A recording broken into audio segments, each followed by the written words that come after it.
The best thing about being an options trader is it allows me to homeschool my children. It's important that I teach them the right way to think about the world as early as possible. Here is a picture my son made for me during his art class. I think it's beautiful.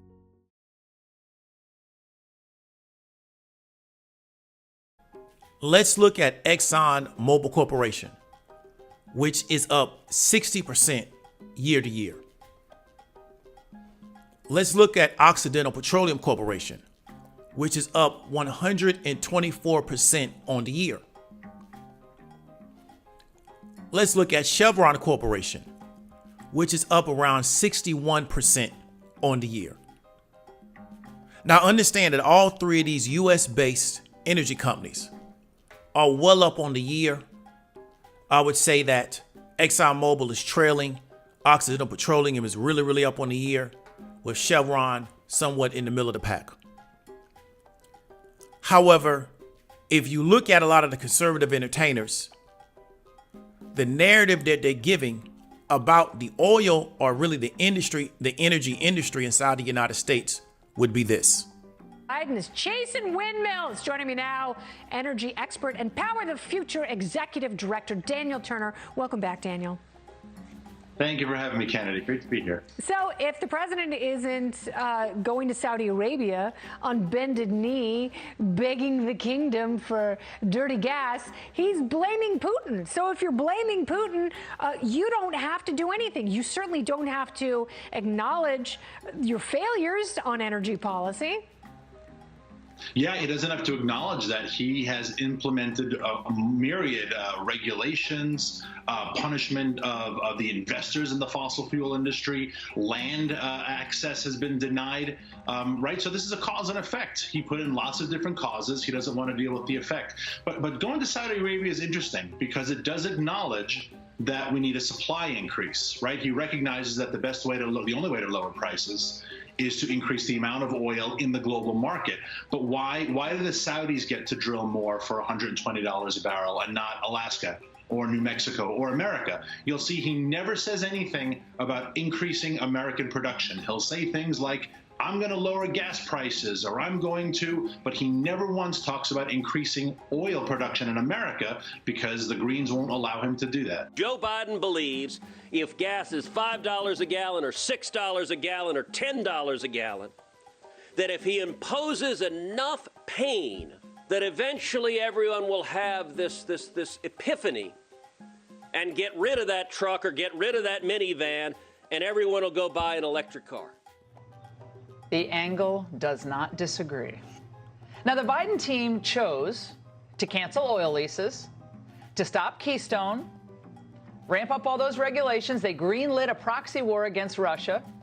That through tens of billions of military aid to Ukraine. Oh, yeah, we can afford that. We're going to have a higher heating cost in the winter, right? Which there are some places that are projecting that your bill could possibly double during the winter time, right? Just to keep your house warm. Just to keep your house warm. It's absolutely insane. And this, in my opinion, is what Americans are actually really worried about. This is what they actually really want to get fixed. So what does the Biden administration do, right? What does the Biden administration do in order to try to relieve the concerns of American citizens in regards to this increase in energy costs? Well, I got to be honest with you guys. They're laughing at us. No, I'm so serious. They're actually laughing at us because that's what Miss Jennifer Granholm did when asked about Biden's plans to lower gas prices just the other day. Take a look. In Sturgis, Michigan, it is $2.89 a gallon. I guess that's better than in California. What is the Granholm plan to increase oil production in America? Oh my God. That is hilarious. Would that I had the magic wand on this. As you know, of course, oil is a global market. It is controlled by a cartel. That cartel is called OPEC, and they made a decision yesterday that they were not going to increase beyond what they were already planning. Bro, that's embarrassing. That's embarrassing. If that's not in every Republican ad, they're doing something wrong. That clip has to be in every GOP ad from now into 2024, right? It has to be. She's literally laughing at the idea, guys, of the U.S. increasing domestic oil production and defers and bows down to the Saudi crown prince. Now I want to ask yourself, based on what we looked at from those energy companies, based on their share price, based on their dividend yield, ask yourself, what is missing from the narrative created by those conservative entertainers?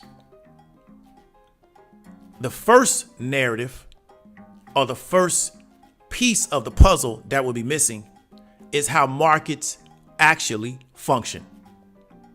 What is a market? A market is any place where makers, distributors, or retailers sell and consumers buy. In this context, the word market means marketplace. People buy and sell things in shops, high streets, exchanges, street markets, or websites. The term may also refer to the whole group of buyers for a good or service. For example, the market for sports cars is quiet this year.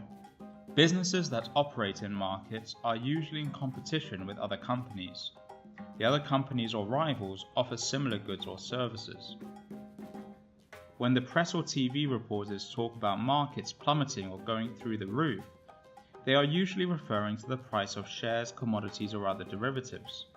For example, the headline, "US markets suffer biggest one-day loss in almost 4 years," refers to Wall Street, i.e. US stock markets.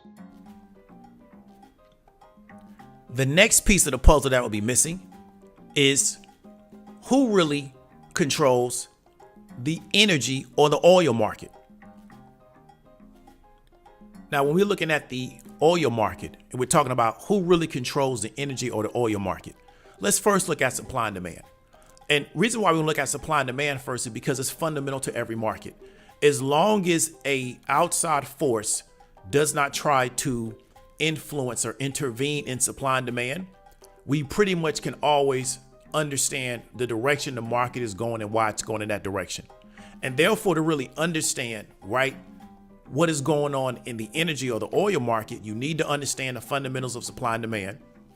You need to understand how supply impacts price, how demand impacts price, how surpluses and shortages also impact price based on demand at that given time and supply at that given time. Then what we want to do now is start looking at world politics and world events and understand how can world politics or world events, or some people call geopolitics, how can they influence market perception, one, and then also influence supply and demand, which then now transfers into influencing market perception. Now, once we understand those two elements of a market, we want to now look at the oil traders. And one of the reasons why we want to look at the traders is because to the average person, this is the element of the market that's hidden from most people. Most people, when they go to a gas station to pay for their gas, or they're paying their heating bill, they're paying their electricity bill, they may not even know that oil is a commodity traded on the world market by oil traders. And therefore, to really understand who's really controlling this, we got to ask the people and talk to the guys that actually trade this commodity. What we do here on this floor is we essentially coordinate the supply of crude oil to our refineries. We look after marketing the crude oil that we produce as a company. And then we do the most important bit, which is use that information to make some money for the shareholder. I've been trading in Shell for over 20 years. Been very fortunate. The company sent me all over the place to do trading in places like Singapore, Melbourne, Australia, and now back here in London for the past 8 years. I came in from our marketing organisation where I was in our strategy unit as a graduate starting job. Title was business analyst, and I very quickly realised that there were some interesting areas to branch out into, and trading was one of those where I could use my languages, use my international experience, and see the world. The trading room is a great leveler. You've got an open plan office space where everyone is in close proximity to one another, and the density of activity means information flows freely. But it also means that people of various seniorities and various levels of experience have the ability to interact with each other in a critical manner.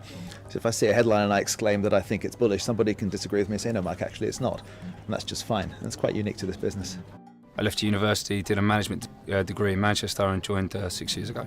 I did an internship at another company actually at the end of during the summer of my second year, and then I joined Shell, or was applied for Shell and was accepted just before the end of my final year of uni. Working at someone like Shell gives you an advantage over some of the more financial institutions, because here we have a large physical network and you can get to understand a lot about the way that the actual physical gas flows, so where the molecules flow and how the markets work. It gives you a much better physical understanding of the positions, which you might not get at a different kind of shop.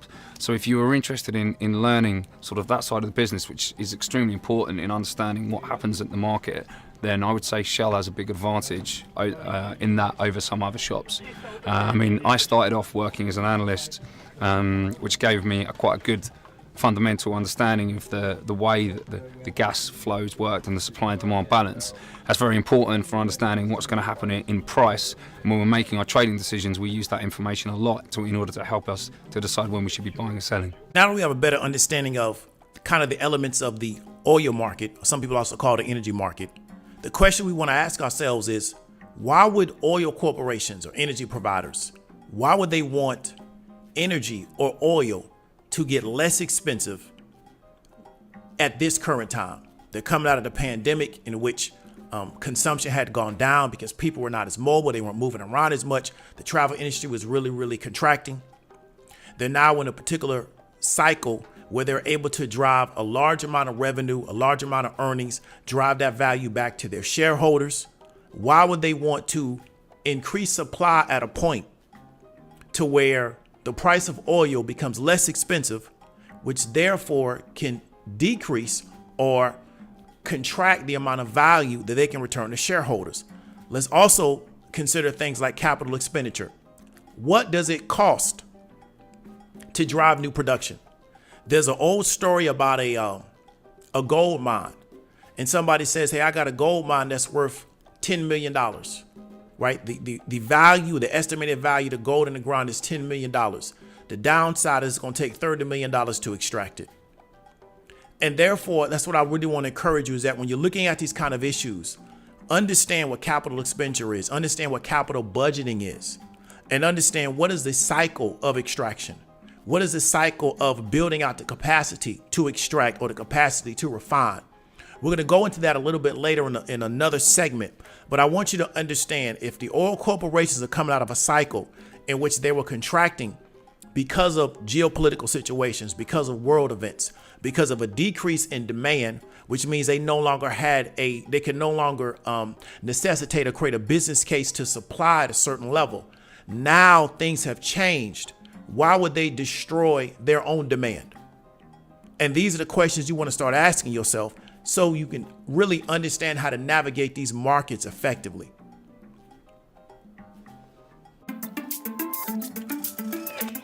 Why are U.S. oil companies not ramping up production to cash in on record high gas prices? It seems like every day we hit a new record at the pump, and you would think oil companies would race to snap up land and drill new wells. But many companies report they're sticking to their previous plans for growth instead of quickly ramping output. That's despite the fact that the price of a barrel of crude oil hasn't fallen below $100 since the beginning of May. So why aren't they drilling more? In a survey done by the Federal Reserve Bank of Dallas, oil executives blamed Wall Street. Close to 60% cited pressure to maintain capital discipline. According to economists, the energy market has been volatile in the past, so investors are looking for companies to pay down their debt and pay off shareholders instead of investing in new wells. It's not all bad news. OPEC Plus agreed to increase supply this summer. The group of oil-producing nations said it would raise by 50% an already planned production increase. But the announcement has done little to move the needle. In fact, oil prices rose after that news came out, which means this could be a pretty expensive summer for drivers. With The Why, I'm Brandy Smith. The European Union has decided not to accept any oil imports from Russia via ship, which allows Hungary to still receive Russian oil via pipelines. This suggests the market is at peak Russian oil restrictions, if not peak prices, and it's now unlikely that another shoe drops regarding Russian oil flowing into Europe. One might wonder, with crude oil trading well above $100 per barrel, why production is not growing faster. U.S. production costs are much higher for sure, and there are also challenges in how producers manage their risk. The futures oil maturity curve is in backwardation, where the 2-year out price is trading about a 30% discount to the current spot price. Backwardation should not be interpreted that the oil price cannot go higher. It might. Backwardation does mean that the oil flow from a new shale oil well may command a much lower price than today's spot price. This makes getting financing and risk managing the revenue flow more complex and challenging. Contango and backwardation are terms used to define the structure of the forward curve.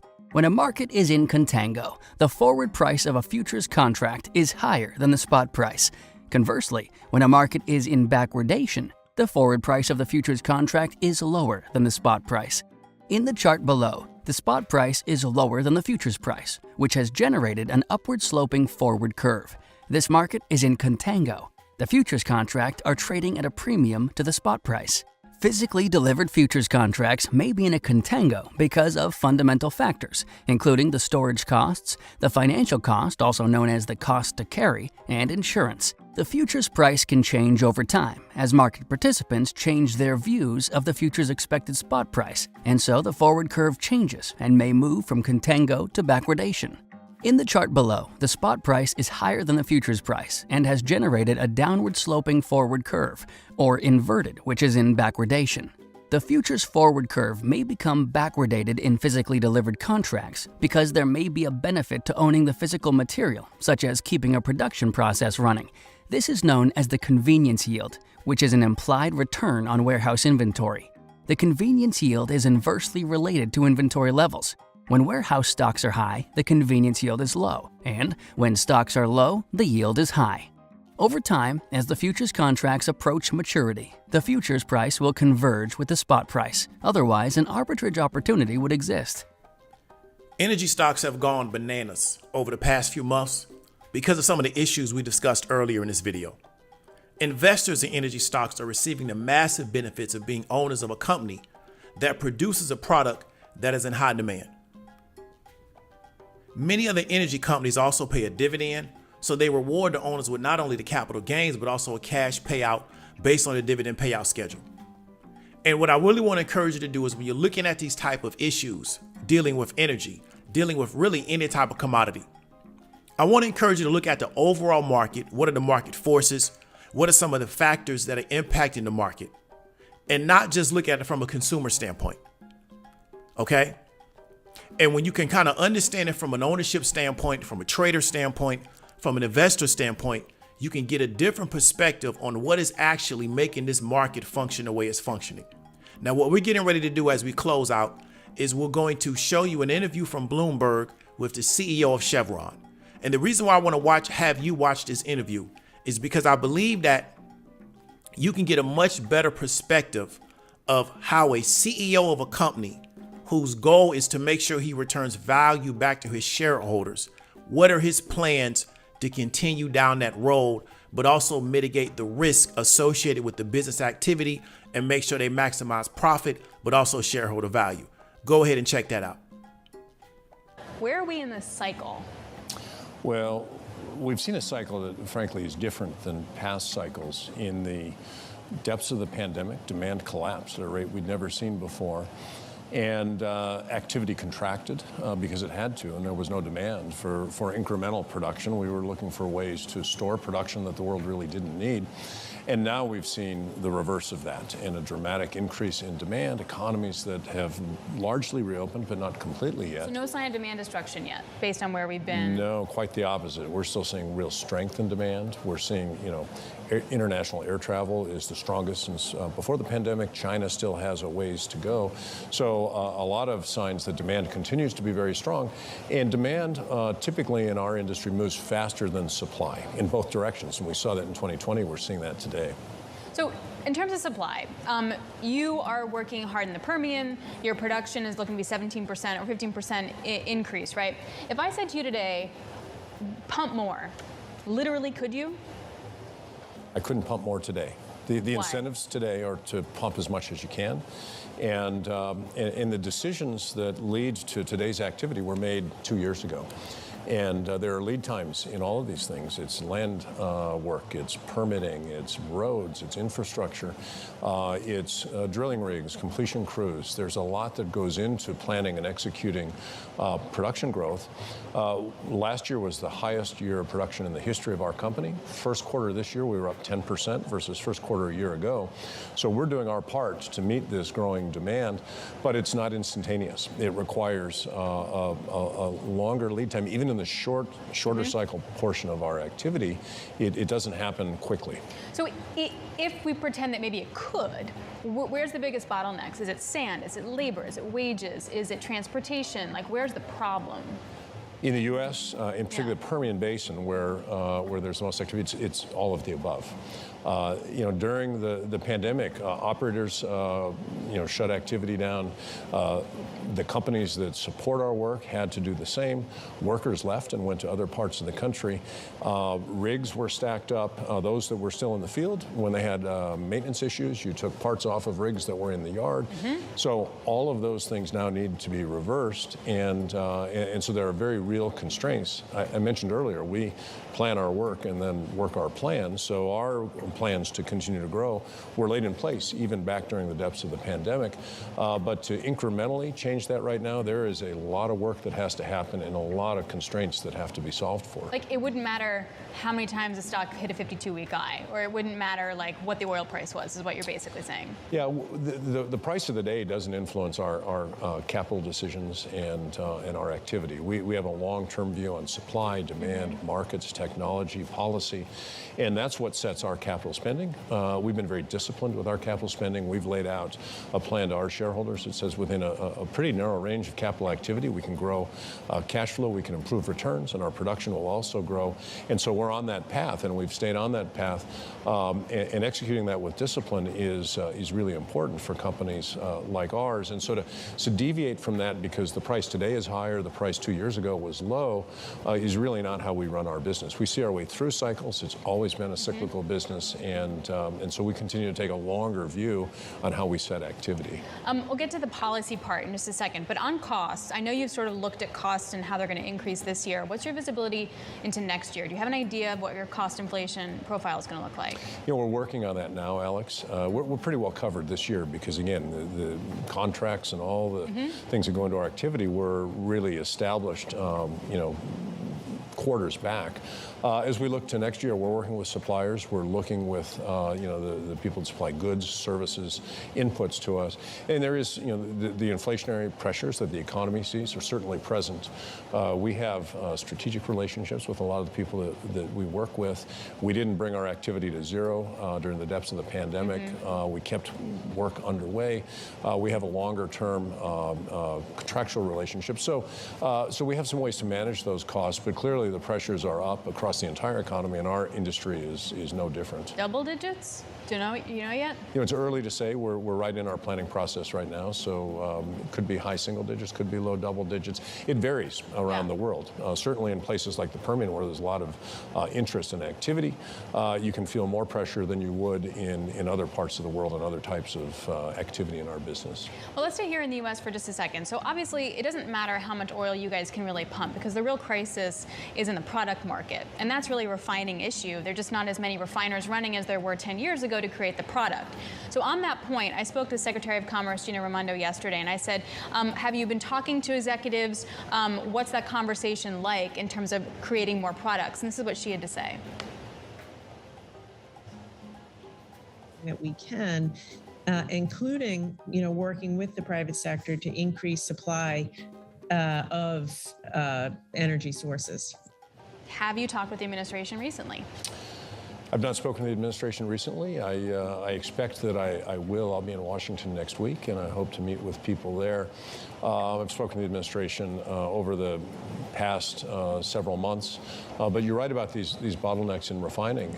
We've seen refineries close. When I began my career, there were more than 250 refineries in the U.S. Today, there's half that number. And we've seen refineries close around the world. We've seen China stop exporting products. Obviously, Russia exports have diminished as well.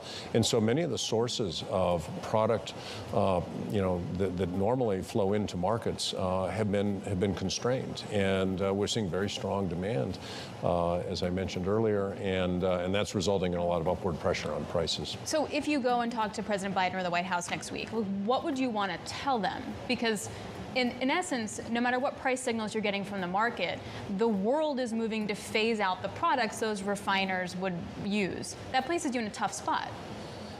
It puts the industry in a difficult spot because building a refinery is a multi-billion-dollar investment. Process. It may take a decade. We haven't had a refinery built in the United States since the 1970s.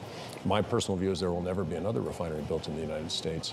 But you're looking at committing capital 10 years out that will need decades in which to offer a return to our shareholders in a policy environment where governments around the world are saying we don't want these products to be used in the future. And so there really is a dilemma. We receive mixed signals in these policy discussions, and my message would be we need to sit down and have an honest conversation, a pragmatic and balanced conversation about the relationship between energy and economic prosperity, national security, and environmental protection. And we need to recognize that all of those matter, and we can't over-index on just one. You've been at Chevron for many decades. You were a refining guy. Did you ever think that we'd ever see global refining margins like this and possibly sustainable? I've not seen margins this strong during my time in our refining business. It's a unique set of circumstances. We're coming out of a once-in-a-century pandemic, very strong economic growth. As I mentioned, some things that have constrained product supply into markets, and it's a set of circumstances that we really haven't seen before. These things never last forever. And markets work. Sometimes it takes time.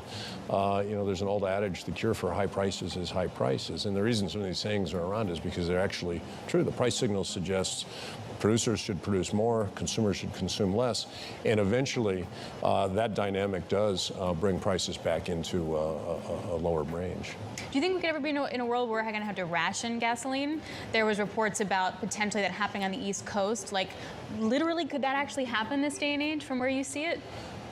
Markets are very efficient today, and as long as the infrastructure exists and the ability to supply markets is not constrained by interventions, I think that really diminishes the likelihood that we could have outages. Now, you can have a hurricane, as we saw with Hurricane Rita, Katrina back 15 plus years ago, that can cause localized outages. You can have things like that, but I think if we allow markets to function, markets will get supply to where it's needed.